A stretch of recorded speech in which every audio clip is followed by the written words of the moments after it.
Well, let's begin with that story on the MP's pay hike, and members of Parliament's salary fiasco is expected to take a very interesting turn this afternoon as Parliament resumes its sitting ahead of budget presentation expected on Thursday.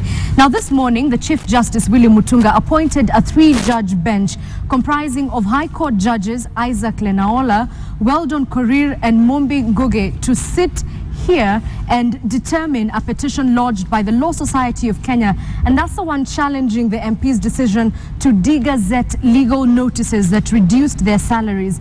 Now, this as planned demonstrations scheduled for later this afternoon. Actually, we understand that they've just begun by civil societies dubbed Occupy Parliament. The second round of protests is meant to urge MPs to drop their pay demands. The first demonstration saw pigs brought to Parliament to portray the MPs' greed, and we are now joined live by our senior reporter Asha Mwilu, who is actually outside Parliament, and Asha is bound to give us the very latest on that. And as we've mentioned, the first Occupy Parliament did see a lot of coverage even in international press as it became a pig fiasco, or a pig deal, as some of them said. And this afternoon, led by Boniface Mwangi, the civil society is back, and Asha Mwilu standing by has the very latest. Asha, I can hear noise in the background. What's happening?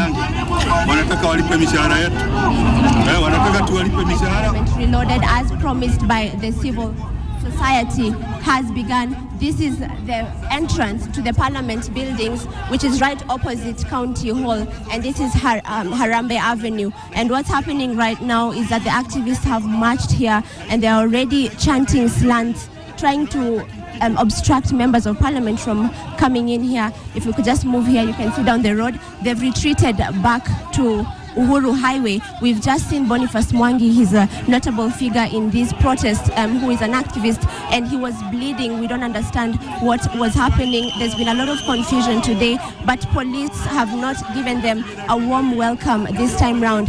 There are no pigs, but they are carrying a big piggy bag that they came with, and they have coins. So their symbolism this time round is to have coins and tell MPs that save your money, put them in your piggy banks.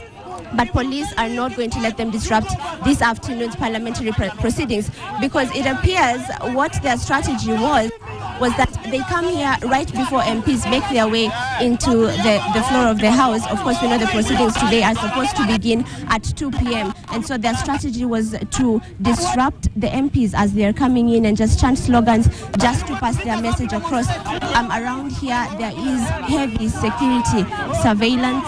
GSU officers from all angles of Parliament. We have counted about 7 vans carrying GSU officers. Of course, now you can see the gates are being closed. Journalists, there's some activists who've been able to go in there, and police officers are adamant that security will not be disrupted here in Parliament today. And those are the pictures that you're seeing there. Journalists, of course, just scrambling to get the first pictures of this second protest right here. They have their placards written different messages.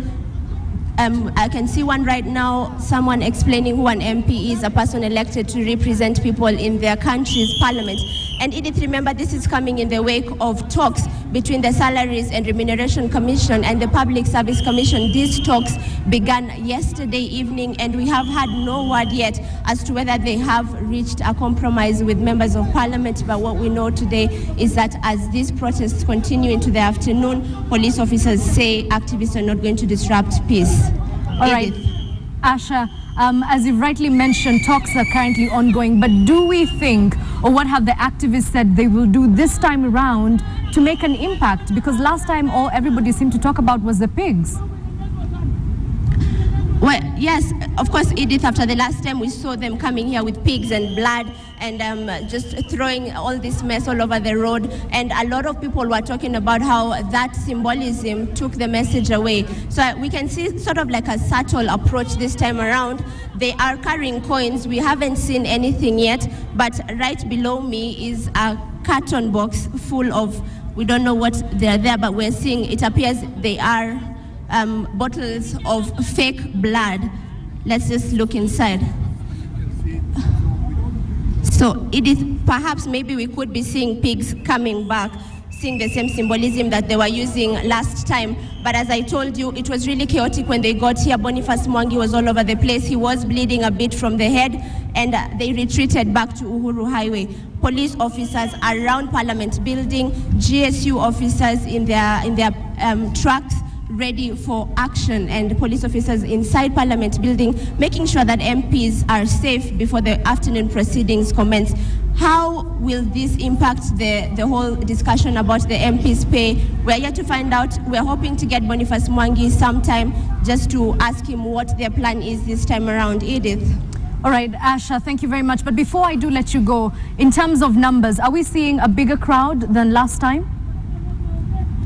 In terms of numbers, this time around, in fact, before the activists came here, there's been a lot of spectators around the road. We're seeing a lot of wananchi coming out, and we're seeing sort of like two groups of activists. There is the activists, of course, carrying the placards and everything, and a lot of people here just coming and giving us leaflets saying they're joining into this debate, they're joining into this protest. They don't approve of MPs pushing for higher pay. So we don't know whether the numbers will be higher because the roads have been blocked off. In fact, Harambe Avenue coming towards joining Parliament Road has been blocked off by a GSU van. Just police officers saying that they're not going to allow a huge number coming in. As you can see there, they're coming now chanting and coming back now to the entrance of Parliament buildings. As I told you previously, Boniface Mwangi and his team did arrive here, but after a while we saw Boniface Mwangi with a bloody nose, a bloody eye, and so they went back to Uhuru Highway probably to re-strategize, and they are now coming back.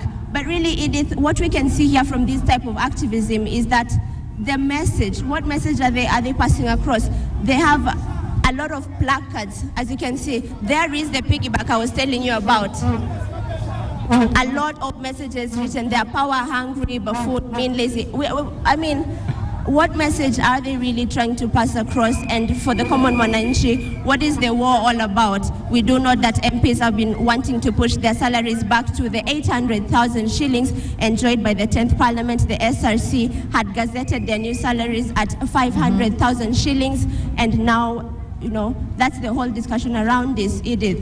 Thank you very much, Asha Mwilu, our senior reporter outside Parliament. We'll be getting back to her, of course, as the events continue to unfold. But Boni Tunya, it's an interesting shift from using live pigs to an effigy of a pig. Right, and I think that came from the noise that was made by, of course, the Protection of Animal Society. But really, also what we've been losing is that at times the symbolism has been bigger than the protest. So people, the ordinary Mwananchi gets lost in what exactly they're fighting for. But really, I think it's a great cause for civil society and civil justice in Kenya.